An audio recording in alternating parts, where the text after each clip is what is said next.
Max Schiller, Múnich, 22 de agosto de 1874, Frankfurt del Main, 19 de mayo de 1928, fue un filósofo alemán conocido por sus trabajos sobre fenomenología, ética y antropología filosófica. Considerado en vida uno de los filósofos alemanes más destacados, Schiller desarrolló el método filosófico de Edmund Husserl, fundador de la fenomenología. Dadas las ambiciones utópicas de esa escuela de refundar todo el conocimiento humano, Schiller fue apodado el Adán del paraíso filosófico por José Ortega y Gasset. Tras la muerte de Schiller en 1928, Martin Heidegger afirmó, con Ortega y Gasset, que todos los filósofos del siglo estaban en deuda con Schiller y lo elogió como la fuerza filosófica más fuerte de la Alemania moderna, es más, de la Europa contemporánea y de la filosofía contemporánea como tal. Schiller utilizó la fenomenología para estudiar los fenómenos emocionales y sus respectivas intencionalidades,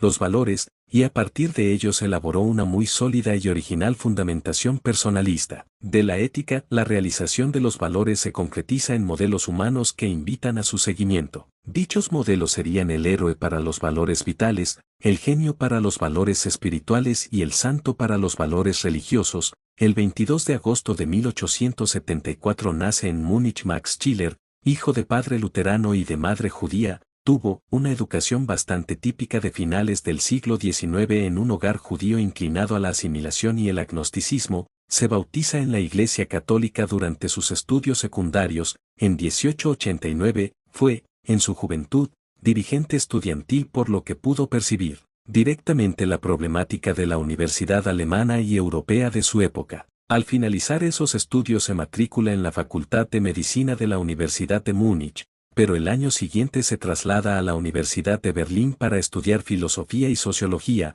bajo el magisterio de Simmel, Dilth y Stampf, entre otros. En 1894 celebra una boda civil con Amelie von der Witz. Apenas pasa otro año cuando Schiller se vuelve a mudar, esta vez a Jena, en cuya universidad enseñan los conocidos Haeckel y Eucken. Rudolf Eucken había sido galardonado en 1908 con el Premio Nobel de Literatura. En 1897 presenta ya su tesis doctoral, dirigida por Eucken y titulada Contribuciones a la determinación de las relaciones entre los principios lógicos y éticos. 2 años después culmina su escrito de habilitación El método trascendental y el psicológico, que en 1900 le mereció la autorización para la actividad docente privada, Privatdozent, en la Universidad de Jena. En 1902 Schiller conoció en Halle a Edmund Husserl. A partir de este encuentro quedó marcado por el método fenomenológico. En 1907 Husserl le apoya para que se traslade a la Universidad de Múnich, pero en 1911 se ve obligado a abandonar esta ciudad debido a un escándalo promovido por su esposa, que le acusó públicamente de conducta inmoral por sus presuntos entendimientos amorosos con otras mujeres, y con quien rompe definitivamente, a resultas del cual la universidad le retiró la Vigne Docendi, autorización académica de carácter administrativo necesaria para impartir docencia regular en títulos oficiales. Desde ese momento, viviendo primero en Gotinga y luego en Berlín, Schiller goza de un periodo de tranquilidad, aún viviendo casi en penuria económica en su apartamento de la universidad. La ayuda de sus amigos fenomenólogos y su infatigable capacidad de trabajo hacen posible que afloren las intuiciones que barruntaba en su ciudad natal, fructificando en la mayoría de sus mejores y más importantes obras, algunas publicadas solo póstumamente: El resentimiento en la moral 1912, Los ídolos del conocimiento de sí mismo 1912, El formalismo en la ética y la ética material de los valores, 1913 a 1916, Rehabilitación de la virtud 1913, Muerte y supervivencia, 1911 a 1914, sobre el pudor y el sentimiento de vergüenza 1913, Fenomenología y metafísica de la verdad, 1912 a 1914, Ordo y Moris, 1914 a 1916, Modelos y jefes, 1911 a 1921, Fenomenología y teoría del conocimiento, 1913 a 1914, La idea del hombre 1914, Esencia y formas de la simpatía, 1913 a 1922, De lo eterno en el hombre 1921, etc. También en ese periodo su vida privada se estabiliza contrayendo matrimonio católico con Marit Furtwängler, En 1915 apareció su libro El genio de la guerra y la guerra alemana, en el que Schiller presentaba la guerra como una oportunidad para el renacimiento del hombre, como un principio dinámico en la historia, ideas de un cierto militarismo que empezó a abandonar a raíz de su estancia en la abadía de Beuron en 1916 y que ya no aparecerán en sus obras posteriores. A partir de 1921 se desvinculó en público de la enseñanza católica e incluso del Dios judeocristiano islámico, apostando por el panteísmo y la antropología filosófica. Pasada la guerra, la genialidad y el espíritu católico de Schiller resonaban ya en toda Alemania, hasta tal punto que Konrad Adenauer, siendo alcalde de Colonia y en su afán por reconstruir esa universidad, le restituye la Vigne Docendi y le llama a ocupar la cátedra de Filosofía y Sociología, y a dirigir asimismo el reciente Instituto de Investigaciones en Ciencias Sociales. De esta última labor resultó su trabajo Problemas de una Sociología del Conocimiento 1926. En 1924 se divorcia de su esposa y contrae matrimonio civil con su Elamne María Schu. Por otro lado, en 1927 y 1928 ven la los escritos donde la idea de Dios aparece lejana de la concepción personal del teísmo cristiano. Lo incómodo de su situación en Colonia, donde los creyentes lo consideraban apóstata y los no creyentes cristiano disimulado, le mueve a aceptar una oferta en la Universidad de Frankfurt, pero al llegar allí, sin comenzar siquiera su docencia, fallece de un repentino ataque cardíaco,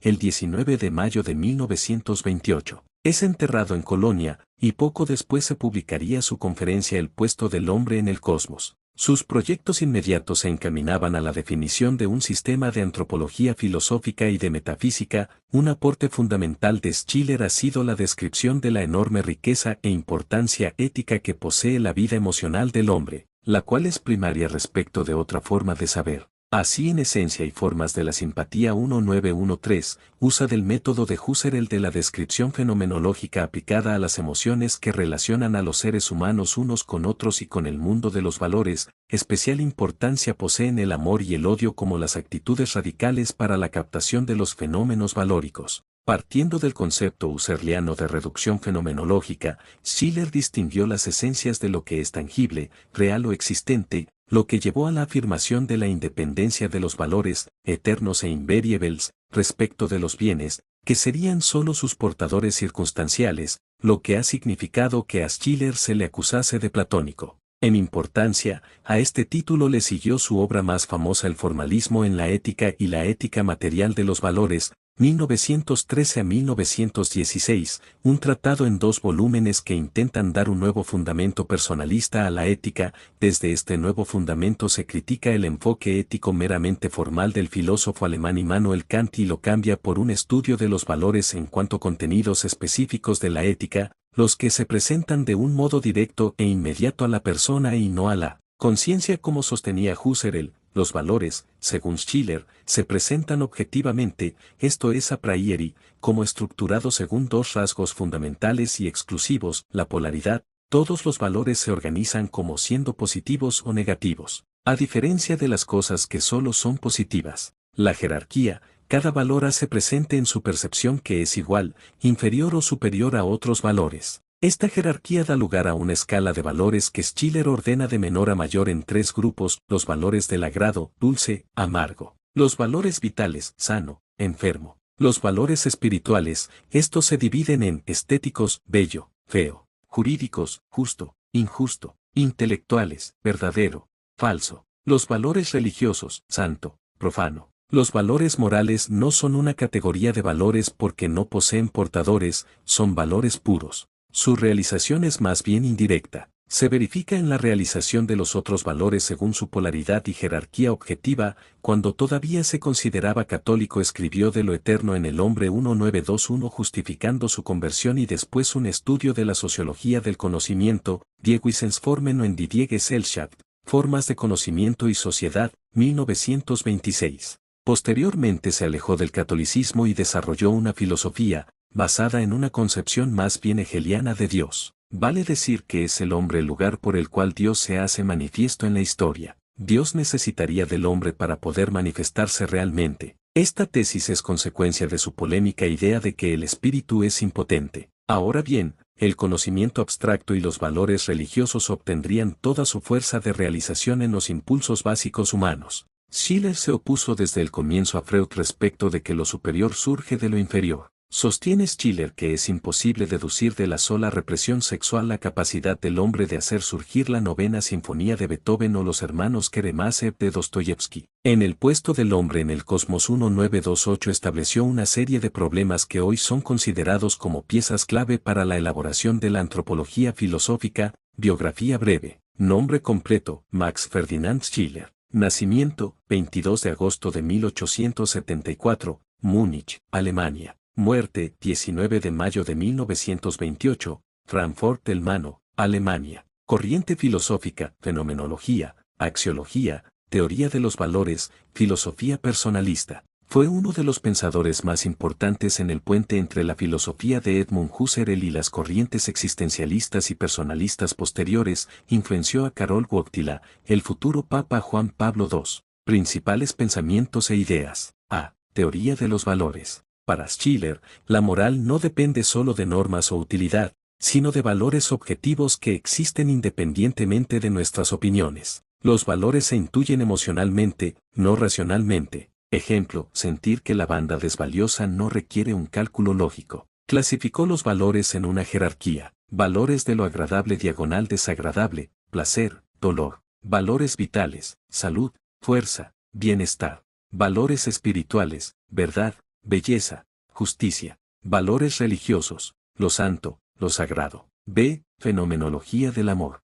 Schiller decía que el amor es una fuerza que eleva nuestra visión y nos permite descubrir valores superiores en las personas. El odio, en cambio, cierra la percepción y degrada lo que vemos en el otro. Para él, amar no era solo sentir afecto, sino reconocer y afirmar los valores del otro. Se critica al formalismo ético. Rechazó el imperativo categórico de Kant por considerarlo demasiado formal y vacío de contenido concreto. Para Schiller, la moral no puede basarse en fórmulas universales, sino en la experiencia viva de los valores, de persona y comunidad.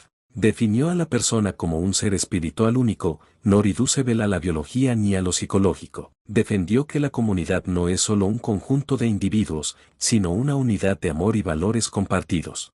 Filosofía de la simpatía. La simpatía es el puente emocional que nos conecta con los demás y nos permite comprender sus vivencias. No es lo mismo simpatizar, sentir con el otro, que compadecer, sentir lástima. 3. Datos curiosos. Conversión religiosa. Nació en una familia judía, luego se convirtió al catolicismo y, más tarde, se distanció de la iglesia. Influencia en un papa. Sus ideas sobre el amor y la dignidad de la persona influyeron en Karol Wojtyła. Juan Pablo II. Cazador de sistemas, decía que desconfiaba de los filósofos que encerraban la realidad en sistemas rígidos. Prefería describir la experiencia tal como se vive. Vida bohemia. A pesar de su profundidad ética, llevaba una vida bastante libre y poco convencional para la época, lo que le generó críticas. Muerte temprana. Murió a los 53 años, justo cuando estaba elaborando una gran obra sobre la filosofía de la cultura que quedó inconclusa. Precursor del existencialismo, aunque no fue existencialista puro,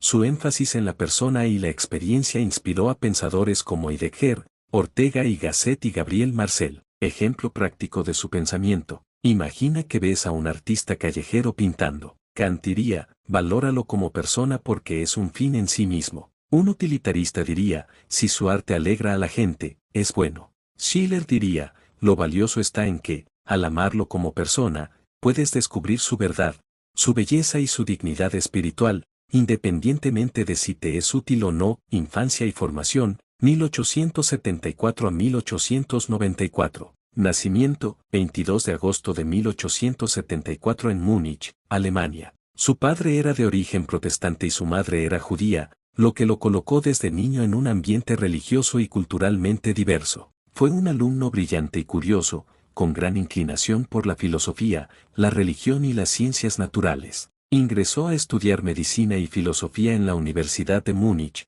pero pronto se enfocó de lleno en la filosofía. Juventud y primeros pasos académicos, 1894 a 1900. Continuó sus estudios en Berlín y Jena, donde se doctoró en filosofía. Estudió con Rudolf Eucken, quien le transmitió un interés por la dimensión espiritual de la vida. En esta etapa comenzó a interesarse por la ética y la naturaleza de los valores, algo que sería el centro de toda su obra. Etapa de la conversión y primeros escritos, 1900 a 1910. En 1899, se convirtió al catolicismo. Esta decisión marcaría sus escritos iniciales, donde defendía con pasión la fe y la moral cristiana. Empezó a enseñar en la Universidad de Múnich, pero su vida personal, muy libre para la época, le generó problemas con las autoridades académicas. Comenzó a entrar en contacto con el círculo fenomenológico de Edmund Husserl y Adolf Renak. Publicó ensayos que ya mostraban su rechazo a la ética formalista de Kant. Fama como filósofo de los valores, 1910 a 1920. Se convirtió en uno de los grandes representantes de la fenomenología de los valores. Su obra más importante de este periodo fue El formalismo en la ética y la ética material de los valores, 1913 a 1916, donde defendía que los valores son objetivos y se captan a través de la intuición emocional. También escribió El resentimiento en la moral, donde explicaba cómo las emociones negativas distorsionan nuestra percepción de lo valioso. Durante la Primera Guerra Mundial, trabajó en temas de filosofía política y nacionalismo, pero se desilusionó pronto del militarismo alemán. Crisis personal y cambio intelectual, 1920 a 1927. En 1920 abandonó el catolicismo institucional, aunque no la espiritualidad.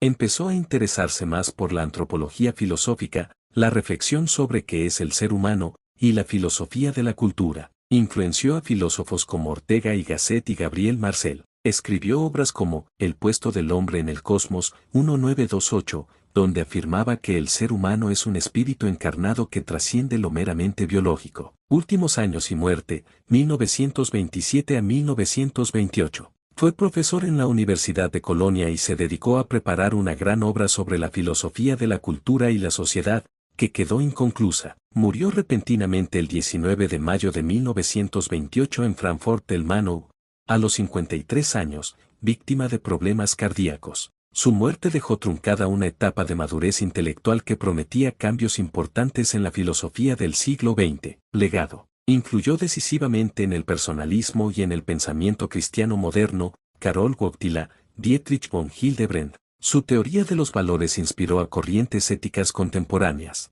Fue puente entre la fenomenología de Husserl y las filosofías existenciales y personalistas posteriores. Max Schiller fue un filósofo que nos recordó que la verdad, la belleza, la justicia y el amor son realidades objetivas que se captan con el corazón tanto como con la razón.